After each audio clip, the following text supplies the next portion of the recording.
ಅತುಲ್ ಸುಭಾಷ್ ಅವ್ರ ವಿಚಾರಕ್ಕೆ ಬಂದಾಗ ಹಾ ಈತನಿಂದ ವಿಚ್ಛೇದನ ಪಡ್ಕೊಂಡು ಸಾಕು ಸಹವಾಸ ಅಂತ ಬಿಟ್ಟಿರ್ಬೇಕು ಅಂತಿದ್ದಂಗೆ ಕಾಣಿದ್ರೆ ಒಂದೇ ಕೇಸು ವರದಕ್ಷಿಣೆ ಲೈಕ್ ನಂಗೆ ಡಿವೋರ್ಸ್ ಬೇಕು, ಎರಡನೇದು ವರದಕ್ಷಿಣೆ, 2 ಪ್ರಕರಣ ಆಗಿರೋದು.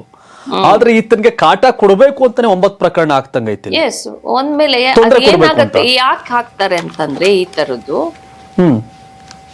ಇದು ಒಂದು trick. The more you harass the man will be fed up. ಅವರು ಒಂದು ದೊಡ್ಡ ಅಮೌಂಟ್ ಪರ್ಮನೆಂಟ್ ಅಲಮೋನಿ ಕೊಡ್ತಾರೆ. ಓಕೆ, ಈ ಕಿರುಕುಳ ಕೊಡೋದೇ ದುಡ್ಡು ವಸೂಲಿ ಮಾಡೋದಕ್ಕೆ. It is nothing but A extortion mechanism. ಈ 498 ಇರ್ಬೋದು, ಇಟ್ ಇಸ್ ಮಲ್ಟಿಪಲ್ ಕೇಸಸ್ ಇರ್ಬೋದು. ಅವ್ರು ಮಾಡೋದೇ ಅವ್ರನ್ನ ಟೆರರೈಸ್ ಮಾಡಕ್ಕೆ, ಹುಡುಗರನ್ನ ಟೆರರೈಸ್ ಮಾಡಕ್ಕೆ. ಅಯ್ಯಪ್ಪ ನನ್ಗೆ ಇವಾಗ ಏನಿದೆ ಅಂತಂದ್ರೆ, ಇವಾಗ ಇವರು ITL ಕೆಲಸ ಮಾಡ್ತಾ ಇರ್ತಾರೆ, ವರ್ಕ್ ಪ್ರೆಷರ್ ಇದೆ, ಇವರು ಲೀವ್ ತಗೊಳಕ್ ಆಗಲ್ಲ.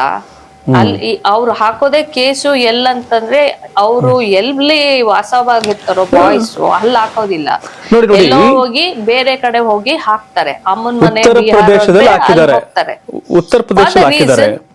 For the reason he should suffer. ಇಲ್ಲಿ ಮೇನ್ ಪಾಯಿಂಟ್, ಮೇನ್ ಮೆನ್ಸ್ಟ್ರಿಯಾ, main thought of a woman will be he should suffer. So ಈ ಸಫರ್ ಮಾಡೋ ಟೈಮಲ್ಲಿ ಅವ್ರು ಏನಾಗ್ತಾರೆ, ಡಿಟ್ರೇಟ್ ಆಗ್ತಾ ಇರ್ತಾರೆ. ಇವ್ರು ನೋಡಿ, ಇವಾಗ ಅತುಲ್ ಅವರು ಡಿಪ್ರೆಷನ್ಗೆ ಹೊಟ್ಟೋದು, ಮೆಂಟಲಿ ವೀಕ್ ಆದ್ರು. ಇನ್ನ ಸ್ವಲ್ಪ ಜನ ಏನ್ ಮಾಡ್ತಾರೆ, this is not for me ಅನ್ಬಿಟ್ಟು ಅರ್ನ್ ಮಾಡಿದ್ದು ಎಲ್ಲಾ ದುಡ್ಡು ಚೆಲ್ಬಿಟ್ಟು ಹೋಗ್ತಾರೆ. ಸಾಕು ನನ್ಗೆ ನನ್ ಫ್ಯಾಮಿಲಿಗೆ ಪೀಸ್ ಆಫ್ ಮೈಂಡ್ ಬೇಕು ಅಂತ ಹೇಳಿ ಎಲ್ಲಾನು ಕೊಟ್ಟು ಹೋಗ್ತಾರೆ. ಅಂತವ್ರು ಇದ್ದಾರೆ.